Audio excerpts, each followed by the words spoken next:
I write using my right hand, but my left hand hurts. I have to trust the process. It is what it is. Suck it up, move on with life.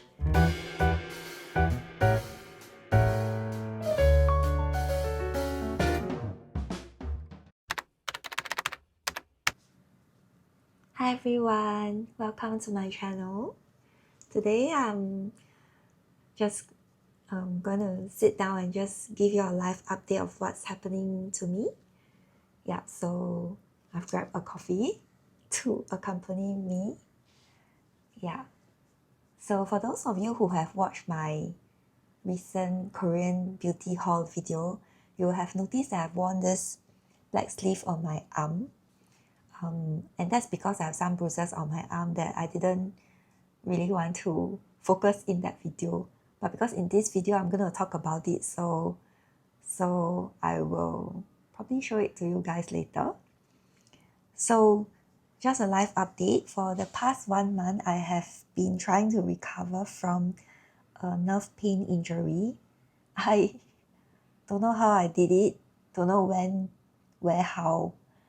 Yeah, but it came to me. So it started with pain from my left neck, which I deem as usual because I've been having left neck and shoulder pain for the past 20 years. So I didn't think too much of it. So what I did was I only did my usual regular stretching exercises at night before bedtime. And then I start to realize that I cannot do those regular stretching exercises. I can only do very light ones, and even when I tilt my head, I have to tilt it really slowly. So I usually start with like tilting my head. I have to really go slow that I can even feel all the vertebrae going. I cannot just push all the way down. So even when I come up, I have to come up really slowly, and I have to accompany it with my breathing. That was when I felt like this is very serious, because my usual left neck pain doesn't get me to a point where I have to go real slow in case I injure myself. Yeah, and that's when overnight, the next day when I woke up, it starts to evolve to numbness. So from the neck, it moved on to my shoulder and then to my elbow, sometimes to the fingers. I can feel numbness, and this numbness comes with pain, very strong pain. The pain is to the extent that I can't really walk. So when I walk, it's painful. When I write my journal, I write my journal every day. When I write my journal for less than, seconds or 3 minutes or 5 minutes, it hurts. I write using my right hand, but my left hand hurts. I tried cooking to cut an onion. It hurts, and I just have to stop cooking for the rest of the days. I can't exercise, that's for sure. And when I sleep, even when I try to lie down, facing upwards, it's very painful on the left. It's like numb to pain. So when I try sleeping on my left, it's painful, I couldn't. So every night I can only sleep on my right. It feels better. Yeah, so the moment that I felt all these symptoms, the very day I contacted my gua sha therapist friend and asked her whether I shared with her my symptoms, and I asked her whether gua sha may help, and she said just come down. So I fixed an appointment with her, and before that appointment, every night I have to rely on Panadol before bedtime. I tried to continue stretching, but it hurt so much that I couldn't. There was one night after I stretched, it hurts even more, so I stopped stretching. I didn't know what I can do, but I can only wait for my appointment to come. For those of you, gua sha is a scraping therapy. You scrape to let the blood circulation flow. You scrape to let anything start to flow. And my gua sha specialist will scrape on the lymph nodes. After gua sha, you usually will have bruises. Initially, it will come in maroon to red color, and then it will slowly change into blue-black if it's serious, and then it will evolve to green and yellow, and then it will subside totally. So after the first session, it took me 2 weeks to fully subside. And only after it subsides, I can then go for my second session. Yeah. And after my first session, I actually didn't feel an improvement at all. And it got me worried because I'm like, am I doing the right thing? But because I trust my gua sha specialist, I'm actually quite settled. Although I'm worried, it's not like I'm worried to the point that it gets me very down. And although I'm moody, it doesn't get me that moody. So I guess we just have to trust the process. I waited for the bruises to subside after 2 weeks, and I went for my second session.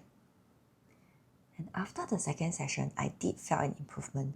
I felt like I can walk better. It doesn't feel that painful. Right after that session, I could visit my parents because during the whole period, I didn't dare to go out.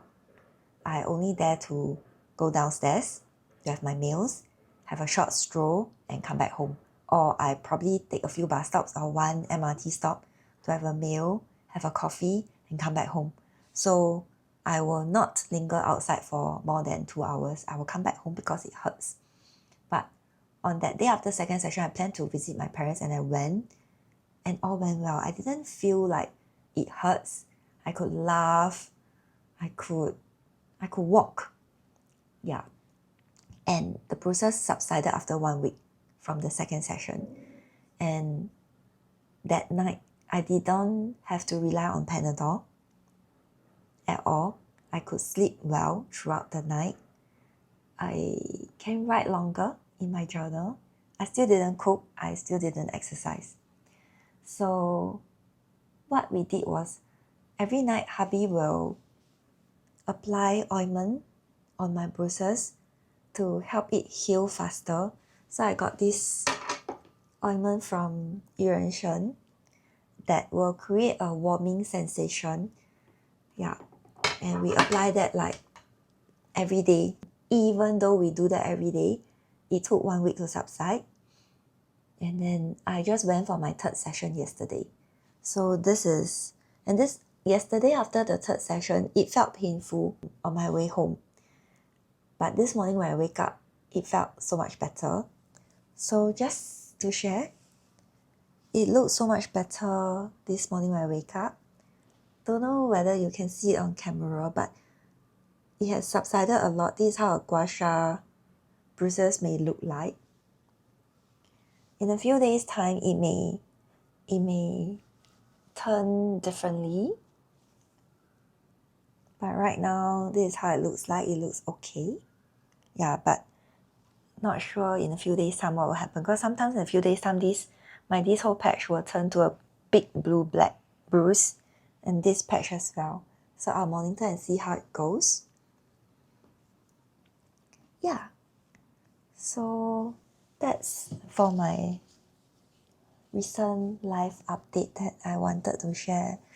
So I just want to share that for those of you who are in the mid-40s like me, I mean, even if you're in your 50s or 60s, I'm sure you probably know what I'm talking about. You probably experience something similar to me. It can just come suddenly without warning, and we have to try to find solutions to cope with it, to resolve it, and hopefully it goes away and live our life soon. And this is part of life. I realized that ever since I entered my mid-40s, I've been experiencing issues that I've not really experienced before. Even though we may feel young, our body is having signals telling us that please take good care of me. In life, as we age, we may encounter issues that we have not encountered before. I think it's fine as long as we are able to find solutions to it and trust the process and maintain and keep good care of our body. And on top of that, mental mindset is also very important. Don't get too down. Don't get too negative. Keep believing that we will heal because we have not done anything that wrong to incur that bad an injury, but my injury is really bad. I don't know how. But anyway, it is what it is. Suck it up, move on with life. And yeah. And so I just want to share this with you guys because yes, I'm down with my nerve pain injury. Yes, I cannot vlog much because even when I hold a camera, when I go out, it hurts. But life still moves on and I can still film different things and share with you guys. And this is what I'm doing now. Thank you for listening.